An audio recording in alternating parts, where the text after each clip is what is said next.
ಗೊಂದಲ ಅದು ಸರಿಯಾದಂಥದ್ದಲ್ಲ. ಅದರಿಂದ ಕಾಂಗ್ರೆಸ್ ಪಕ್ಷಕ್ಕೆ ಬಹಳ ಹೆಚ್ಚಿನ ಹೊಡೆತ ಬೀಳ್ತದೆ. ಯಾಕೆ ಅವ್ರ ಸಂಖ್ಯೆ ಜಾಸ್ತಿ ಇದೆ, ಕೊಡಬೇಕು ತಮಗೆ ಅನ್ನೋದು. ಅಲ್ಲಪ್ಪ ಕೇಳಿ, ಎಲ್ಲರೂ ಕೂಡ ಅವರವರ ನ್ಯಾಯಯುತವಾದಂಥ ಬೇಡಿಕೆಗಳನ್ನು ಕೇಳ್ತಾರೆ. ಅದು ಒಳ ಮೀಸಲಾತಿಗೆ ನಾವು ಜಾರಿ ಮಾಡ್ತೀವಿ ಅಂತೇಳಿ ನಮ್ಮ ಕಾಂಗ್ರೆಸ್ ಪಕ್ಷದ ಮ್ಯಾನಿಫೆಸ್ಟೋದಲ್ಲೂ ಕೂಡ ಸೇರಿಸಿದ್ದೀವಿ. ನಮ್ಮ ಜವಾಬ್ದಾರಿನೂ ಇದೆ.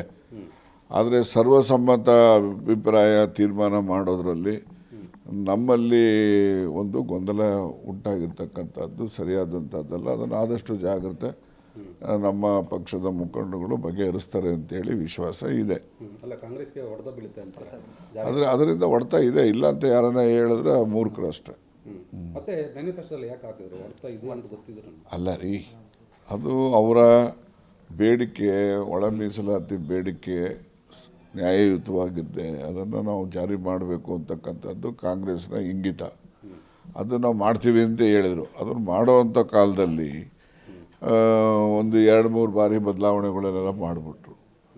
ಆ ಬದಲಾವಣೆಗಳನ್ನು ಮಾಡ್ತಕ್ಕಂಥದ್ದಾಗ ಸರ್ವೇ ಸಾಮಾನ್ಯವಾಗಿ ಅಸಮಾಧಾನ ಬಂದೇ ಬರ್ತದೆ.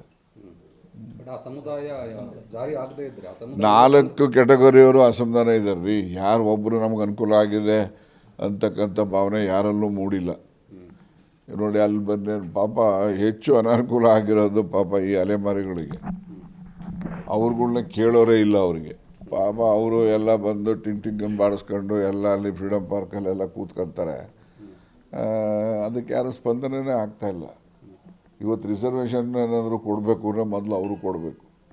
ಅವ್ರಿಗೆ ಮತ್ತು ಈ ಮಡಿವಾಳ ಸಮುದಾಯ ಇರ್ಬೋದು, ಕುಂಬಾರ ಸಮುದಾಯ ಇರ್ಬೋದು, ಅದ್ದಿಜೋಗರು, ಅಲೆಮಾರಿಗಳು ಅವೆಲ್ಲ ಇದಾವಲ್ಲ, ಅವ್ರುಗಳಿಗೆ ಮತ್ತು ಈ ಒಂದು ಸವಿತಾ ಸಮಾಜದಲ್ಲಿ ಬರ್ತಕ್ಕಂಥವ್ರು ಹಳ್ಳಿಗಳಲ್ಲಿ ಅವರೆಲ್ಲ ಪರಿಸ್ಥಿತಿ ನೋಡಿಬಿಟ್ರೆ ಬಹಳ ಕಷ್ಟ ಇದೆ.